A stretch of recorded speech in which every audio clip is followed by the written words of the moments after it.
Bible. That's what you said, right, sister? As our, like you put the oil into the, like everything comes out of it, from it, through it, it's like, why are we still dealing with that? Now, I can't speak for nobody else. I got you.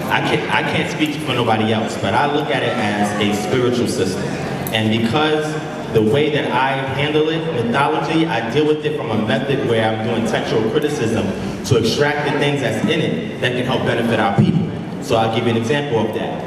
A lot of times you'll have people that come up and they talk about a lot of deep philosophies and metaphysics and stuff, but then when people leave out of here, they have the same social ills, experiencing the same problems in their community, same things in their home, etc. So what I did was, for example, my organization, which is called Kingdom Harmony Ministries, we offer debt cancellation or debt elimination services. So the way that I came about that debt elimination project, which I use as a service, or I offer as a service, is that I looked into a concept that was actually in the text.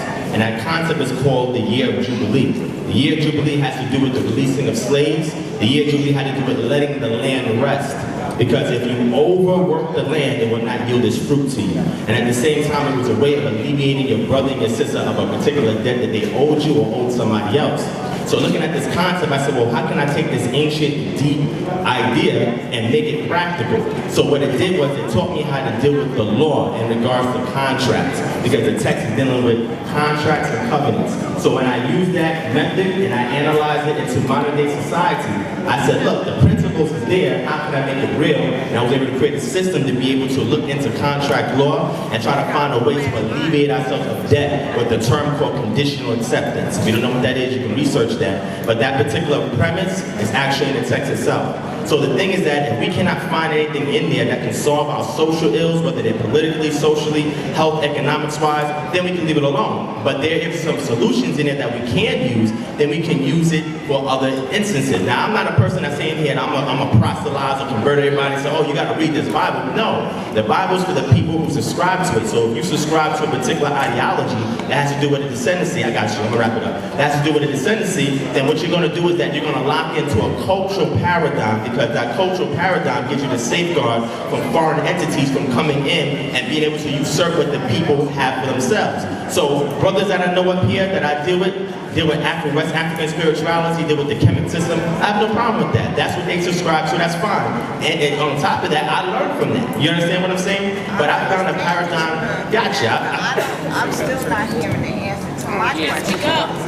I said, I understand that you learned from that, because we all learned from that. I'm still not hearing the answer to my question. You spoke about conceptualizing or taking a concept and making it work for you that you got out of that book, which is really a book of allegory. So it's really not a history book. It does not track. Like, I'm just, really what I'm trying to get to and say to you or ask this question is, why are we still looking in that book for that's where we come from, how we came to be.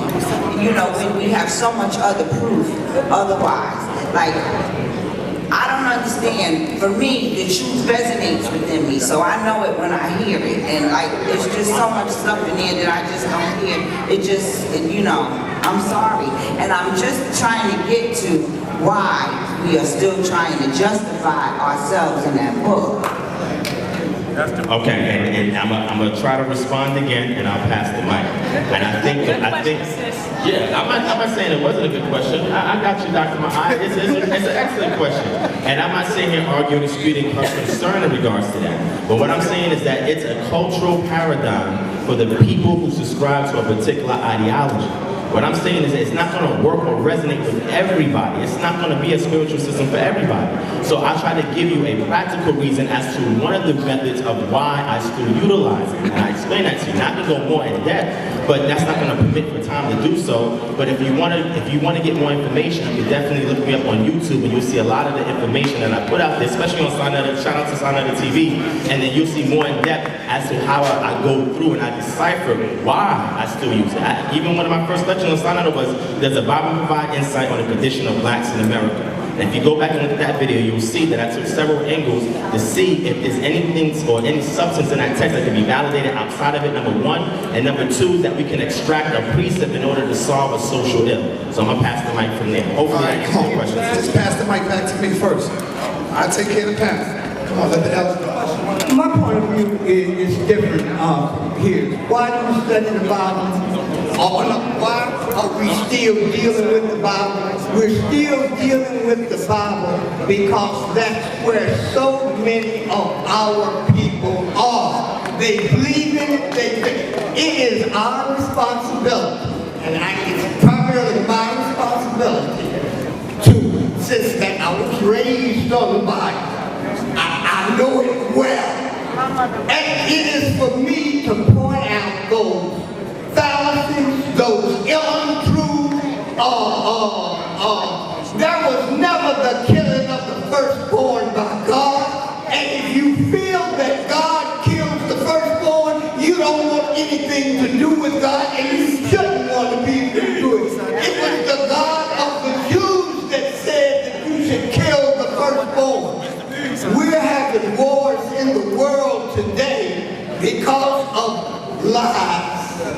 The slavery that's in the Bible, the slavery that's in the Quran, and until we acknowledge these untruths, there was no star over Bethlehem. You can't put a star over Bethlehem. You can't conceive it to save your life. If a star approaches this solar system, confusion takes it. That didn't happen. Wise men didn't happen.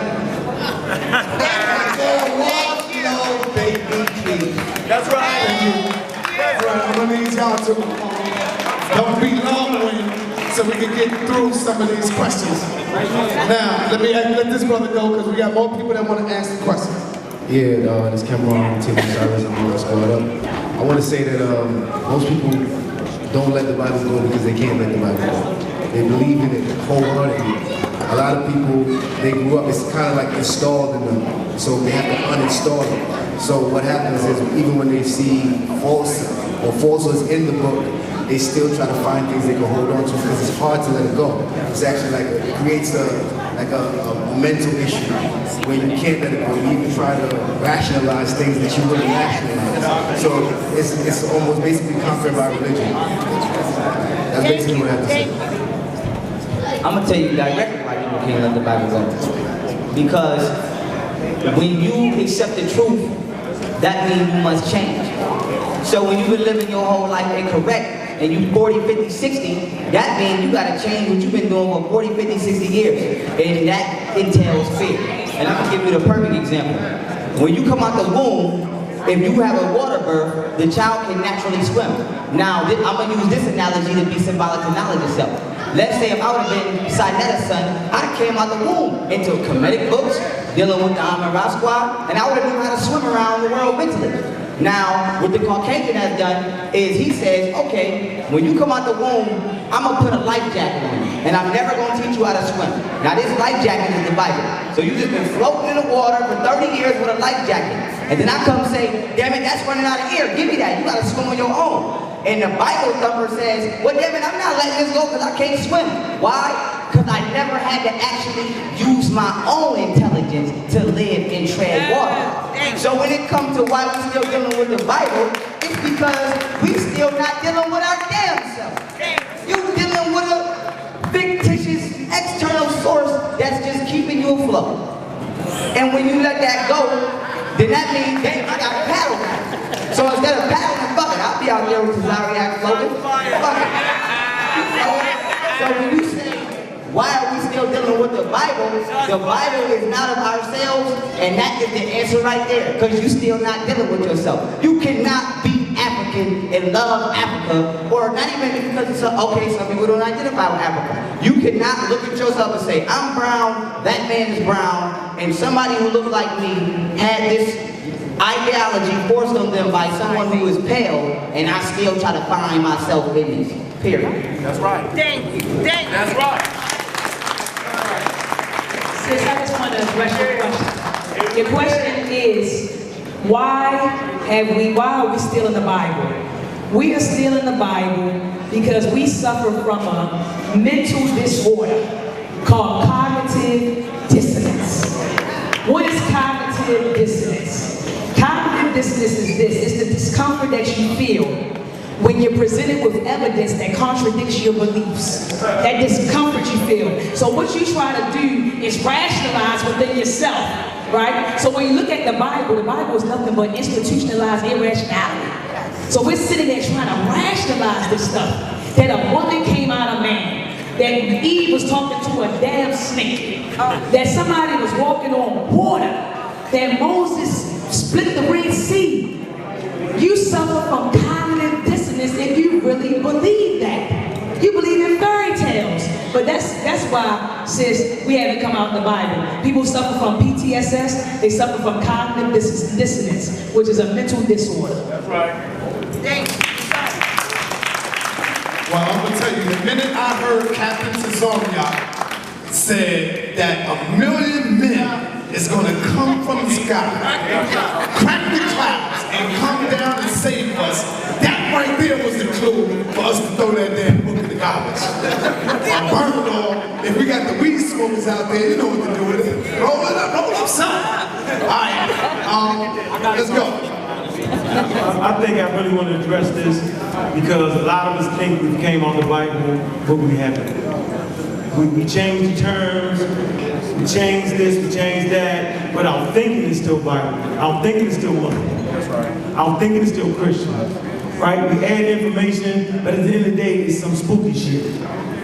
At the end of the day, it's something that cannot help the community. That's right. So while you saying, I don't deal with God, I don't deal with the Bible, but you saying the same thing, you just throw lofty terms on it. I'm astroplaning. I'm just the same thing. Jesus Christ astroplanes. It is the exact same thing. So I ripped your ass out the Bible, keep your feet on the ground, man. So I don't want all this new age shit. It's Bible, it's the same idea. That's what I'm trying to get the people to know. That you think you've gotten rid of the Bible, but you haven't. You think you've gotten rid of God, you have not. You just made a new God. It takes you to nowhere. So let me ask you, brother. Divine is a smart, brilliant brother. We know that. Right or wrong, family? We know that. What will happen if we take that Bible away from him and we give him the ceremony? And we give him that true history, that true knowledge. Talk about it. Because he's a smart dude. It is not even being about smart. It's how do you apply your smarts. Whereas your true intelligence is based off of what can you produce. At the end of the day, what did the Bible produce for us? It produced nothing. If not, we wouldn't even have saw nothing. We wouldn't have the God killer. We'd be shut up, fully functional. So obviously, the same shit we've been doing is not working. So Divine, although he's intelligent, right? He ain't got the heart, he's scared. Somewhere inside him, he thinks something won't save him. We all deal with this fear. It was instilled in us from birth. When they kidnapped, they gave it to fear God. And so he's still suffering from the fear of God. Why else would he continue to be as intelligent? He deals with computers, way smarter, you know that shit, but he can't get past that little thing. That's the thing that will push us forward, that little thing right there. So Divine, that's on you, brother. At a certain point, you gotta say, fuck it, I'm asking. Let me let him defend it. Nah, what I'm saying is that I said something very interesting. He said, what can you produce? And people that know my organization know that I produce services. And the services that I produce is based on my ideology. So when you use intelligence is going to teach you that if you're subscribing to something, how can you transmute it into a format that can help people fix social ills? So I had to look at my ideology, and it wasn't like, you know, I was a Christian all my life and I was a Hebrew Israelite. That's not my story. You understand what I'm saying? So I had to analyze it from various angles to see what resonated with me and what I can identify with. And once I was able to do that, in order for me to continue to subscribe to it, I had to be able to fix problems. If I can't fix a problem, I'll put it down. But the fact that I can fix problems with it, the fact that I can fix problems with it, this is one of the main reasons why I still have it. The second thing I'll say is that I wouldn't be wearing red, black, and green if I was not pro-African. You understand what I'm saying? No, because you said it was anti-African, right? No, hold on. Watch this. Hold on. We ain't going back and forth. We're going to go to the next question. My question is for you, but not beating up on you, my brother. I love you. I'm just trying to comprehend. I think just like you say, if you know that Africa has all the answers because we were fine before the crackers came, do you not feel bad telling people people about the Bible and stuff knowing that that's a lie? That's a good question. But he don't believe it's a lie. But you gotta know it's See, this is what, to him, it's not a lie. But you gotta know it's a lie from all the facts and proof that we have though. Like it's no way that our ancestors put our stuff on the wall and all these scholars are up here showing you, pointing out books, pictures, whatever the case may be, what you believe has to be a lie because you can't prove it. Basically is what I'm trying to say. So still, do you feel bad about telling people that when you know Africa is the answer? Not that you rep the red, black, and green flag, but that you know Africa is the answer. We all got back to our African spirituality. However you may want to practice it, as long as it's based in African spirituality, that's the answer. So the question you're saying is, do you feel bad for lying to people? That's the question. Yeah, anything you say that come out that Bible is a lie, so do you feel bad about it? Not anything, hold on. Not everything is a lie, but you know exactly what I mean. what part of it is that gets a lie? Do you know?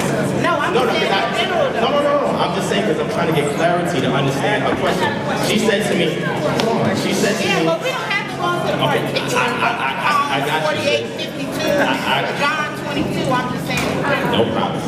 Your question is, do I feel bad for teaching from the Bible because we know that the Bible is a lie? That was your question, right? Right. Okay, I don't feel bad because that which I teach is not a lie. It's not a lie. So what I'm saying is that I first start off with dealing with anthropology. Hold on. I first start off with dealing with anthropology and archaeology to validate if these individuals did exist. Once I'm able to validate that they exist, the theological, the legendary, the mythical layer is something that is totally different. Who exists in the Bible though? Okay, now you're saying who exists in the Bible? Shit, I want to know. Okay, cool. Jehu existed in the Bible. Omri existed in the Bible.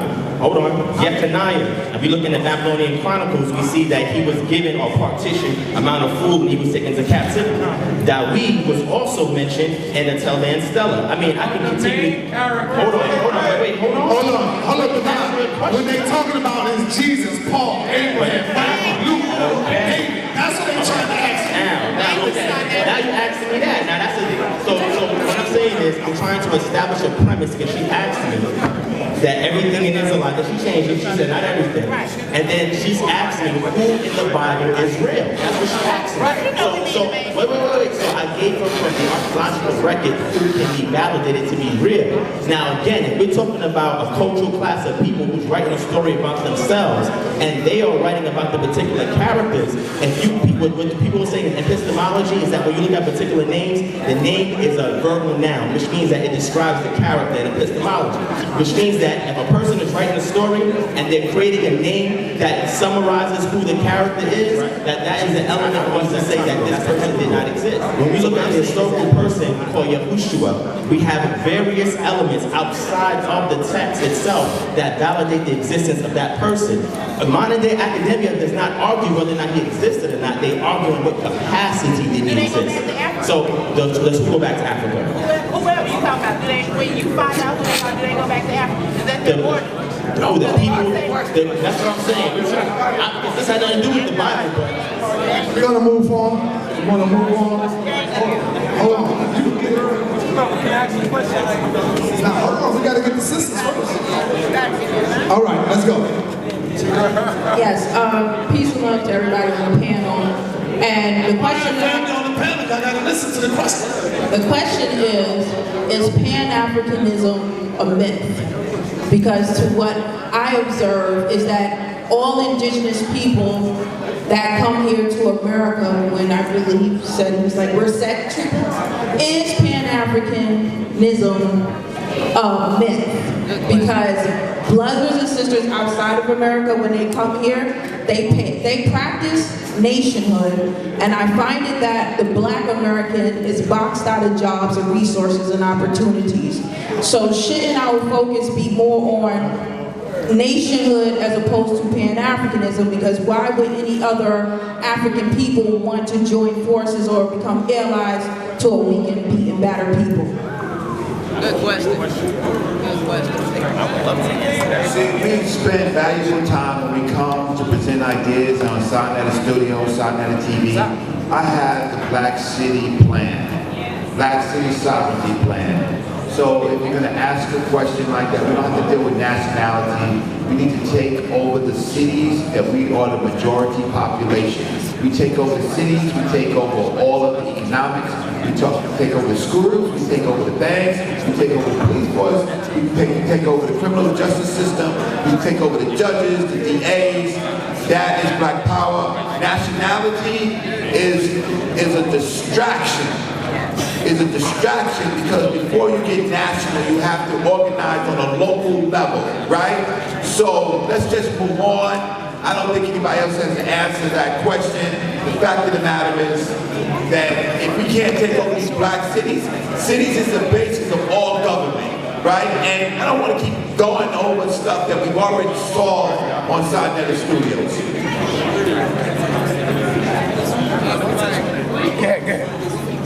My response is to your question. I think it's a real question.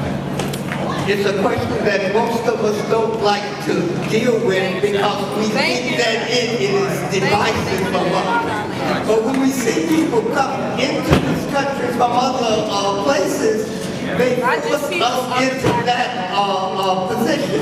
And you have to care about your own people.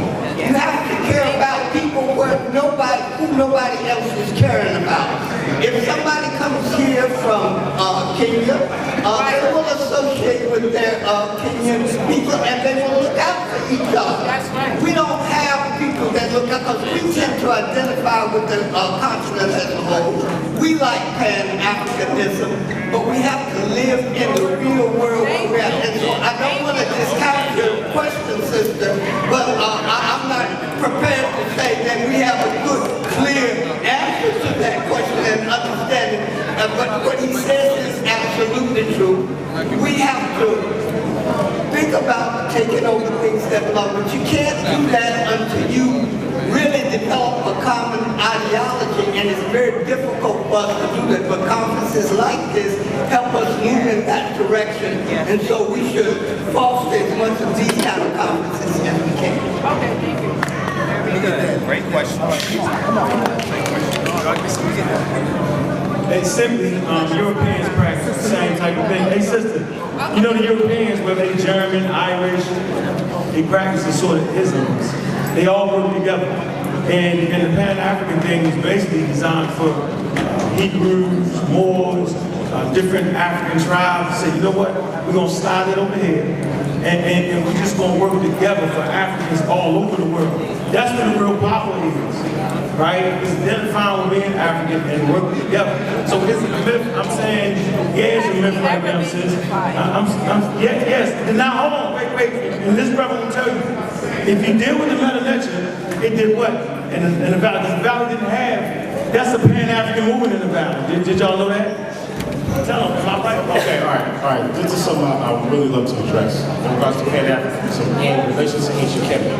When we deal with ancient Kemetic, you're dealing with an ideal that we might later call Pan-Africanism. Because in Kemetic, you have the coming together of various nations to make one supernation that we call Kemetic. All right? That's why we have various African languages under this one nation. Okay? So it can work. Okay? And that means that we have to go back, you have to go to history, all right? And then you have to look at the different ideas, and you have to identify with each other. So if you're from Kenya, and I'm from Uganda or Nigeria, I have to value you to say, we need to network. I need to see you as a human being, I need to see you as family.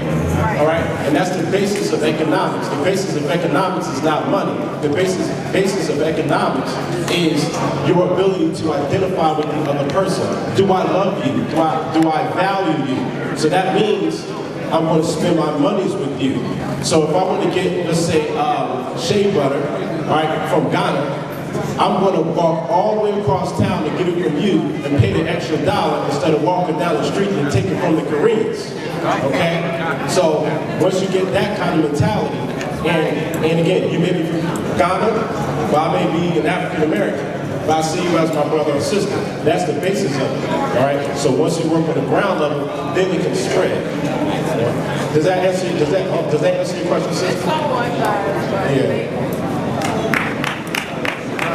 Yeah, I want to answer your question, sis. And the main thing I'm seeing is that when you look at the paradigms, especially from the 1920s, 1930s, there was a need for us to unite. After the 80s, the need seemed to dissipate because of our culture. Our culture changed, our values changed, our morals changed. So what you're seeing now is that we have two different kind of black people in America, and outside of America, people that are dark skinned don't really consider themselves black unless they have the same struggle as us. So what you see is people identify with black African Americans when they're being oppressed. But other than that, on the social political construct, the one-drop rule only applies in America. So other people who come from, let's say, Africa, when they come here, if you're African American, what they know of you is the behavior that we display from 1980 to now.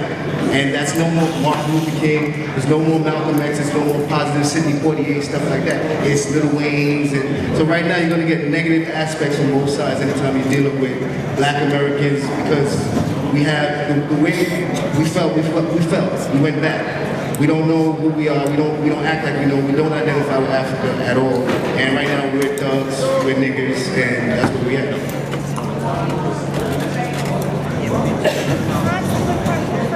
All right, I just want to touch on that for the sister real quick. Pan-Africanism leads to nationhood.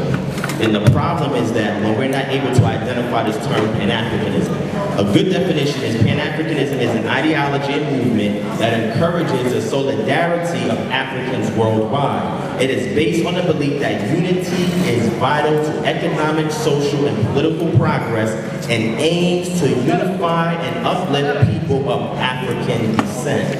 That is the definition of Pan-Africanism. So when we look at this term, we have to see, has Pan-Africanism, that concept, that ideology, has it led to nationhood? We have a great example of Marcus Garvey. It led to nationhood because Marcus Garvey understood that if we don't save and redeem the continent of Africa, then we over here are equally doomed. That's number one. Number two, an example of this in action, there's a magazine from Ebony, and I shared this when we was at the Steams conference. It's Ebony, issue December 1976. In this magazine, the outline was called the African American Manifesto. In this manifesto, they laid out various points because they wanted the U.S. government to get involved with the affairs that was going on in Africa. For example, apartheid that was happening in South Africa. As a result of this, number one, about 15 years later, apartheid ended. Because of what we were doing here. We were going down there to the UN, we was going to the government and saying, listen, you need to do something and get involved in the affairs of Africans, because if you don't, then you're going to have a problem with us. That's a revolutionary mind, number one. And number two, as a result, Nkrumah, when he came back to Africa from to Ghana, and he became the president of Ghana, guess what?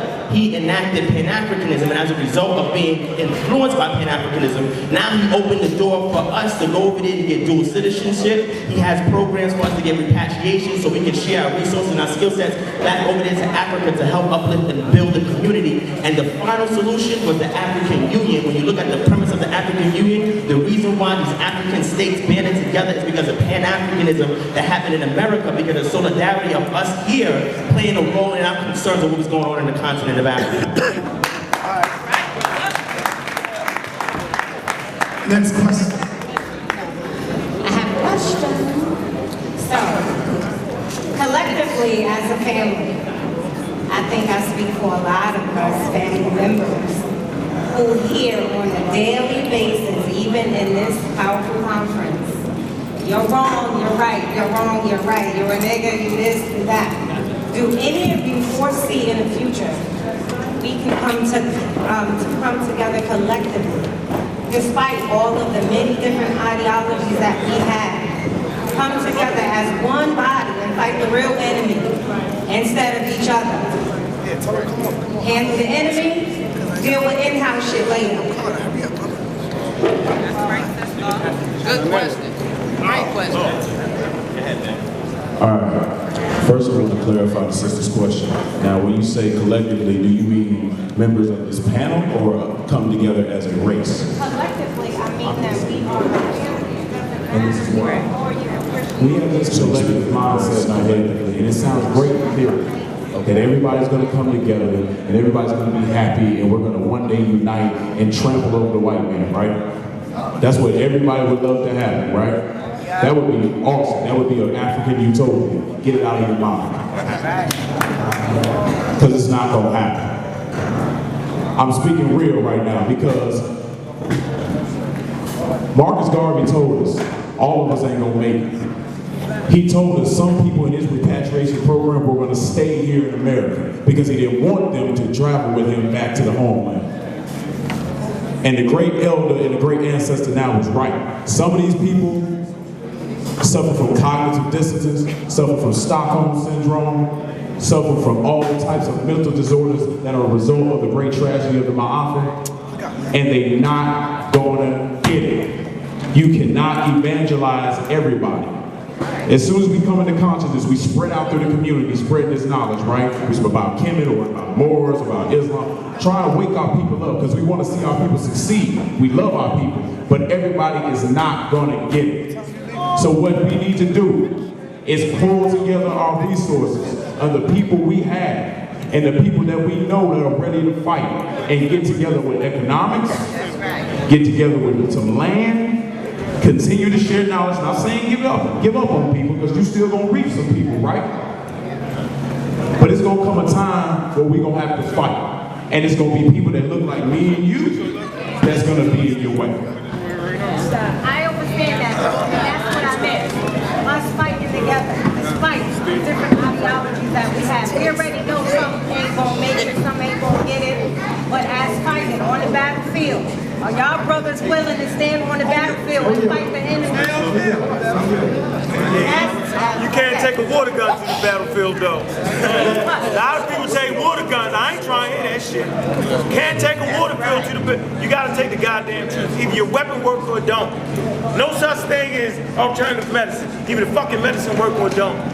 Okay, enough of this crap in the community. We have a lot of faulty information. A lot of faulty ideas. It ain't worth the crap. So I'm saying I can't come together. I'm fighting the war and you going pound. It don't make no damn sense. We need to take the best of the best. That's what European nations do. Okay? Reconstruction Black civilization, the Mosque. They took the best of the best and they formed the nation. If you're weak, you're weak. Sit back and chill out because you're weak. If you're trying to shoot the Bible, that's some bullshit. Hang out the back, we got you though. You can go ahead and carry the water and you know what I mean? But if you got the real science and you're producing things, they got technology right now in New York where they drive by your ass and can tell whether you have a gun in your fucking car. How many of y'all knew that? Okay, that's some real shit. So I tell you what, have your gun in the car and put the Bible beside the gun and let's see if it blocked it or not. Obviously not. So the young brothers got to develop some technology. Hold on. Develop some damn technology, right? That will hide the gun. And that's what we're doing. You know, Polite talked about he does technology. He does. The real question we should have asked Divine. I'm not trying to fuck with you. You mean I'm saying it's Divine. Divine. My fault. I called you Polite. It's good, bro. I know you're watching. Nah, but go ahead. Listen, my point is he says he does technology and stuff, and that's his ideology. But the real question is, well, where in the Bible does that idea come from? The sister just proved it. That the science and all that shit. So he really should have been doing that. So that wasn't my question. I know, but I'm trying to show you that if your shit is faulty, you can't go to war. All I want to know is y'all gonna fight? Regardless, if you're able to fight, will you fight? That's it. That's because you don't believe. Just because you don't believe in She's making a great point. You may know one style of fight, and he may know another. So because he believes in something different, it has to you work won't have though. it by your side. It has to. On the battlefield. Listen, the Europeans, right? Listen to me now. They have a faulty weapon. It's called an M16, right? They got a faulty weapon. It's called an M16. You know what the problem with the M16 is? The motherfucker can shoot up the water, but the sand fuck that shit up. So it's hard to fuck with. That's why the AK, you fuck them up because the AK can operate the same. It's a faulty fucking weapon, I know. I'm familiar. So I'm just saying, yo, at the end of the day, we gotta be real. If the real black atheist shit and the science technology ain't working, that shit gotta go. And I have no cut cause for this. The shit must go. Either fucking plant grows with your technology or it don't. That's y'all just messing with. I'm gonna answer that question. because we don't want to limit that to somebody's mental doctrine. Because the black race is divided way more deeper than religion. Because you can ask me right now, can I go up to a pimp and tell him, we gotta fight these crackers, so is you gonna teach your black prostitute that she's God? So it ain't just about being a Hebrew or Islam. So Black Queen, to answer your question, we cannot come together collectively until we can look in the mirror and come together individually with ourselves. It don't matter if you're a Hebrew, a Moor, you turn green tomorrow, you're a pimp, you're a drug dealer, you're a gangster, you're a Gucci man, Waka Flocka. Until you look in the mirror and say, I gotta be righteous today. You can't join the party. So it's just like the black race can't come together collectively because we ain't came together individually. So when you ask, can we fight together, we still fighting ourselves. So it's not a no, but it's not a yes. It's a individual answer to whom it applies. Some people are too far gone, some people are not that far gone. So I think a plausible and a logical answer to that would be some of us will come together and some of us I will have to bust their damn head. But for the most part, I would like to say, when we think on a global scale, if a war was to happen today, most African people in America would be fighting amongst ourselves because we have been trained to not be in tune with our African spirit. But I think when we link up with the true brothers from the continent, it would change. For example, if I went to Chicago and I said, come on brother, put that gun down, let's do this. No, because you're listening to too much Little Herb. You don't want to hear that. But if I go to Africa versus people who are still, or Ghana right now, who is more in tune with righteousness and kind of trying to expatriate the Caucasian, they would accept me more. So globally, if we can get some type of connection with our brothers and sisters in Africa, yes. But I think it's going to be way more harder dealing with the Negro bots in America, as I like to call it, trying to tell them to stop listening to Young Thug and come out here and help me deal with the same shit you've been doing for the last 23 years. So it's an individual answer. I can't ask everybody in that room that, because some people gonna go home and look in the mirror and act like they don't see nothing. All right, we're gonna get the next question. Yeah, how y'all doing, everybody? But I just really want to ask, right?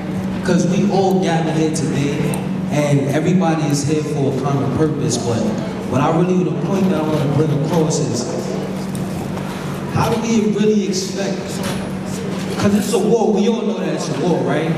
But how do we really expect to counteract this war? When, first of all, like you said, you made a very good point. We haven't even come together within ourselves. We don't even accept our true selves. We don't even, it's a knowledge within us that's been so broken down that we're scattered all over the place. So my question is, how is it that we think all of this stuff is like us coming together and this stuff is all good, but at the end of the day, if they really wanted to pick us apart with the technology that they have, all the instruments that they have, we really don't stand a chance. We don't stand a chance against our enemies because we're not really on a certain level where we're able to even compete with them in a certain field because we're not being taught. A lot of us have so many distractions in our communities. I'm saying, how do we expect for us to fight our enemies when we still, you know what I'm saying? Right now we all got phones. If they wanted to tap into our phones and figure out all our ideas right now, they can shut us down. So how do we expect to be a threat to them or to really pose a real threat when we still in this construct, in this matrix? Like we still here in it, you know what I'm saying? Like how we expect to really serve a real threat to them, you know what I'm saying? When we use all their devices and everything. That's my question. It's a question. It's a great question that you asked me. And the thing is that how do we do it? The only way we could do it is if we unify. That's the way. We're not going to win. If they can't, if we went to war right now, right? With all the technology that they have, we won't win. If they came here right now, we won't win. If you study Africa right now, all 54 countries that make up the whole continent, they won't win. You see the Asian man going over there digging holes in the ground, the European man going over there digging holes in the ground, the Arab man and all other types of people. We won't win. from African America to South America to the Caribbean to Africa, we won't win. And the only way we can win is if we learn science and technology. Military science, biology, chemistry, they're attacking us on all levels. They give us syphilis, they create, Robert Gallo create HIV, AIDS, all types of things to destroy our community. So we dealing with biological warfare, chemical warfare, all types of war. Military got more better artillery than us. And you're right, as long as we depend on their devices, we can't even live without our cell phone without losing our mind. So as long as we depend on their devices, how could we win? You're not fighting if you're paying a cell phone bill that's ran by Europeans or other places. So how could we win? I say we unify with people on the continent, find out what part of Africa you come from, because most of us come from Southwest and Central Africa. Unify with the Yoruba, the Ibu, the Fulani, the Akan, and the different groups that we come from Southwest and Central Africa. It's easy. That's why DNA testing is important. To learn your SNPs or your autosomal DNA, to see what your close affinities is, to connect with people in Africa. And this coming from Fulani and Mandinka. That's who I am. Black African power.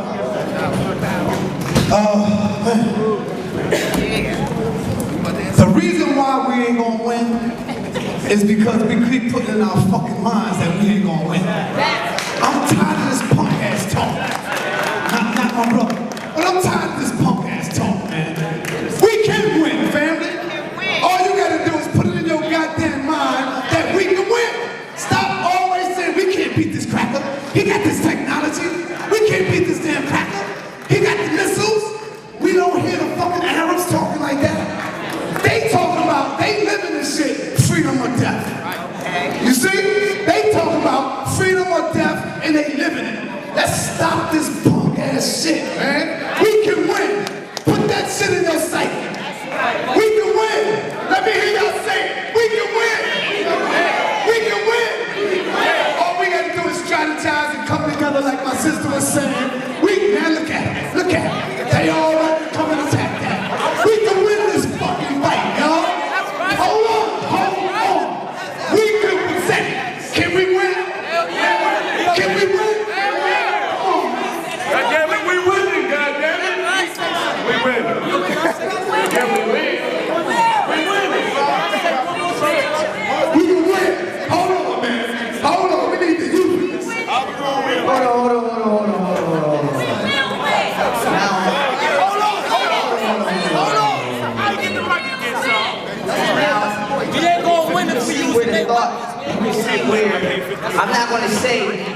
I'm not gonna be unobservational and say that a bullet ain't gonna pierce your chest. So we know that when it comes to military science, you must have equal or better weaponry when dealing with your opponent. But that's just one aspect. Now we're not gonna use that small notion and say, the Caucasian has all of this shit and we just no way we can win. Because if you saying we need technology, then you still saying we lost because you're not even gonna give us the laboratories to build the shit. So now, the way, no, you didn't lose. The way you beat the Caucasian is what? The creation is in the nature of the creator. Everything the Caucasian uses is unnaturally created. So you lose if you are a natural manifestation, being a melanated being, and you try to use an unnatural creation to beat that person. That's not your environment. If you on land, you don't go on water to fight the shark. You bring the shark to land. So the way that you defeat the Caucasian is you destroy his economy by going back to nature. Meaning, if everybody stop buying meat and go back to being vegetarians, guess what? He lose all that money, which loses the money to fuel that bullshit he want to use. If everybody stop and everybody gonna have to get on some gangster gully shit, and they think it sounds crazy, but I would suggest everybody say fuck it. We ain't going to school, we ain't going to work, we ain't going to none of that shit. We ain't getting out of the house, we not paying no rent. What? And collapse the economy. Because we know that what? If I kidnap you and I tell you, oh, give me 100,000 and you can get your man back, that's ransom, that's kidnapping, that's ransom. The Caucasian has took the natural resources and said, give me $2 and I give you an apple. He holding the natural resources for ransom.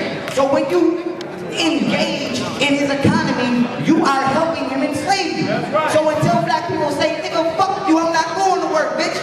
It's over, we're not going to lose no money. We know that prison is $1 billion industry. We know that the hospitals are $1 billion industry. We know that of money is billion-dollar industry. And he's saying it's suicide because he don't know how to grow shit that's back down. So that's why he's scared. He don't want me. He don't want somebody to come say, nigga, give me them apples, nigga. You don't want to have to go back to nature. We got to go back to nature. How did the ancestors win? They didn't win with no motherfucking affidavit or sovereignty. They didn't win with no motherfucking all this bullshit.